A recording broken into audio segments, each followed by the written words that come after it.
السلام عليكم، كل سنة وانتم طيبين، عيد مبارك عليكم ان شاء الله دايما تامين ولامين. ان شاء الله الليلة هعمل معاكم زيت لتطويل الشعر وتنعيمه. والناس كمان برضه ممكن اللي عايزة تشتغل من البيت ممكن برضه تعمل مشروع ليها، من إن الكل يستفيد وشاركوا الفيديو عشان غيركم يستفيد. اول شي خديت زيت، زيوت كثيرة يعني زيوت متنوعة. وخديت معاها ودك بتاع ضان، وخديت معاها سنام بتاع الإبل، اللي هو ودك الجمل. وخديت معاها شمع أصفر، شمع العسل الأصفر الأصلي. وخديت برتقال عشان يشيل ريحة الودك يعني، قشر بتاع برتقال. تمام.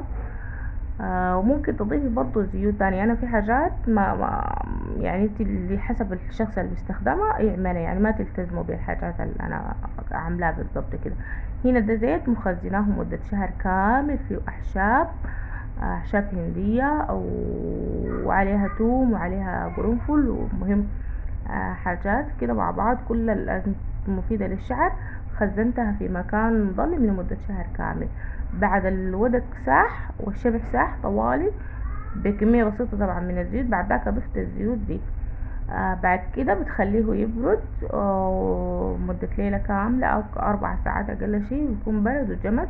بعد ذاك بتجيبي العلب بتاعتك اللي انت عايزة تعبي فيها، وبتجيبي اللوجو والدباجات بتاعتك وبتعبيها، وبيكون ده الشكل حقها. وعلى فكرة موجود، ممكن تتواصل معايا على الانستجرام اللي عايزة زيت الشعر.